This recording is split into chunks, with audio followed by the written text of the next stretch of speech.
बिस्मिल्लाहिर्रहमानिर्रहीम। Public point podcast में आज हमारे मेहमान हैं मोहम्मद शुएब साहिब। माहिर मईशत हैं, वाइस चेयरमैन हैं ICMA मुल्तान ब्रांच के institute of cost and management and accountants. उनके साथ बात करेंगे कि इस वक्त पाकिस्तान मुआशी बुरानों का शिकार है और पाकिस्तान के तमाम जो मुआशी एदाद व शुमार हैं वो ख़ित्ते में कम तरीन सतह पर हैं।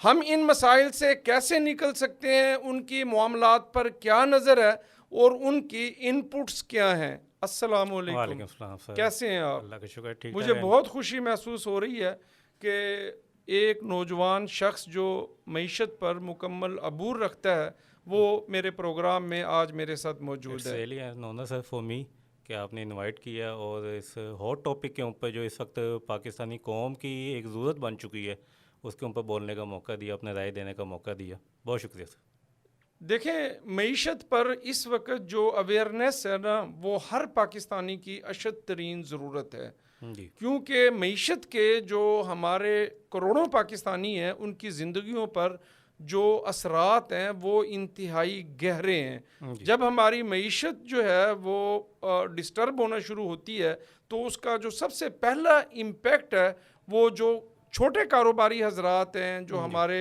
गवर्नमेंट सर्वेंट्स हैं, मुलाजमीन हैं, या जो हमारे दिहाड़ीदार लोग हैं, उन पर पड़ते हैं। इस वक्त पाकिस्तान महंगाई का शिकार है। जी गुर्बत ने, बेरोज़गारी ने, अंधेरों ने पंजे गाड़े हुए हैं।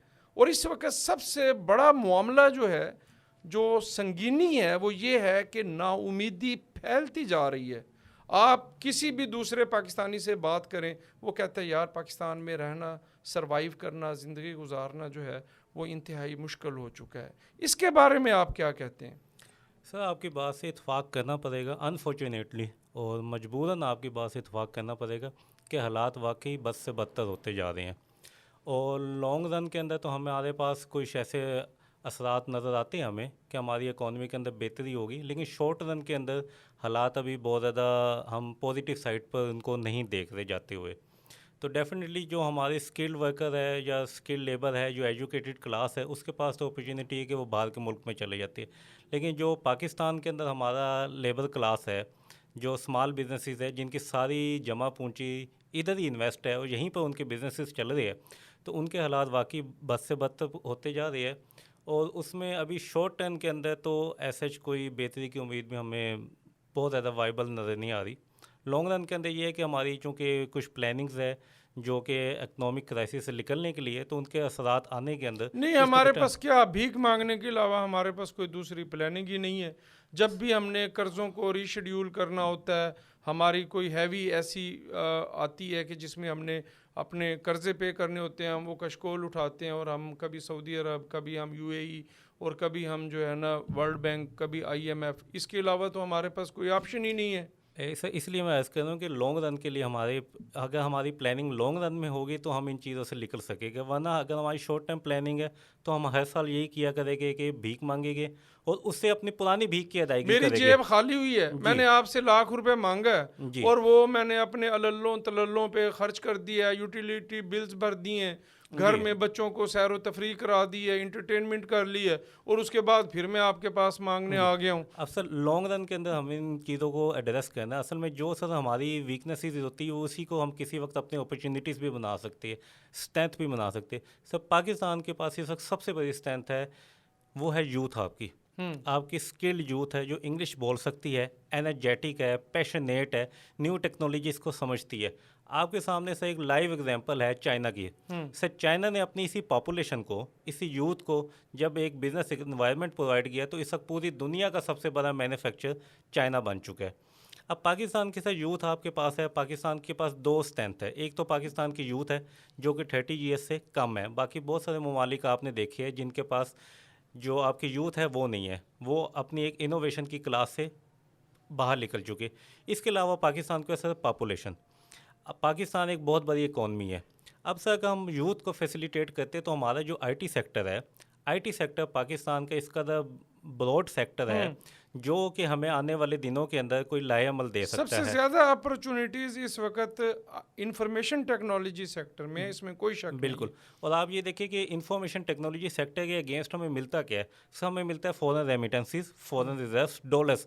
और पाकिस्तान के पास इस वक्त जो सबसे ज़्यादा शॉर्टेज है वो आपके फॉरेन रिजर्व्स की वजह से ही है, जिसकी वजह से हमें हमेशा कुछ ऐसे बाद ये खबर सुनने को मिलती है कि खुदा न खास्ता पाकिस्तान डिफ़ॉल्ट हो रहा है। पाकिस्तान की जीडीपी ग्रो कर रही है, पाकिस्तान में हम सब लोग ज़िंदा है, लेकिन उसके बावजूद हम अपने कर्जे नहीं उतार सकते। क्यों? क्योंकि हमारे पास फॉरेन रिजर्व नहीं है। तो अगर हम आईटी सेक्टर को फोकस करें तो इसके अंदर एक तो हमारे पास इंप्रूवमेंट के चांसेस है। इसके अलावा unfortunately Pakistan is a agricultural country, लेकिन इसके बावजूद हम अपने पास एग्रीकल्चर इंपोर्ट करते हैं क्योंकि हमने उसकी प्लानिंग नहीं की। हमने अपने जो फसल ज़राई एरिया था उसको हमने काट काट कर सोसाइटीज़ बनाना शुरू कर दी।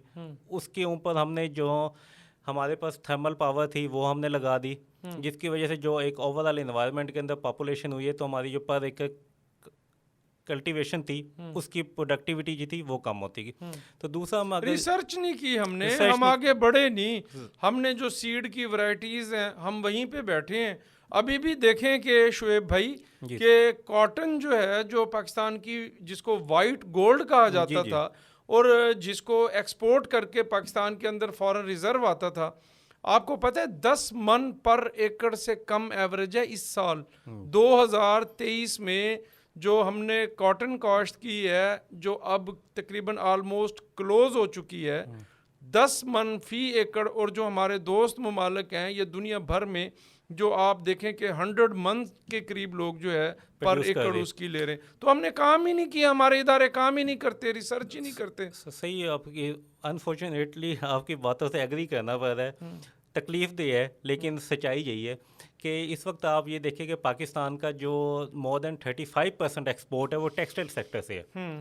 मीन टू से कि आपका जो पाकिस्तान के अंदर अगर 100 रुपये आ रहा है तो उसमें से 35 रुपये हमें अपनी टेक्सटाइल एक्सपोर्ट से आ रहे हैं, लेकिन उसके बावजूद हमारे पास उसका रॉ मटेरियल नहीं है जो कि Yes. Gold, white gold. Yes. हम अपनी इंपोर्ट के अंदर कॉटन भी इंपोर्ट कर रहे हैं।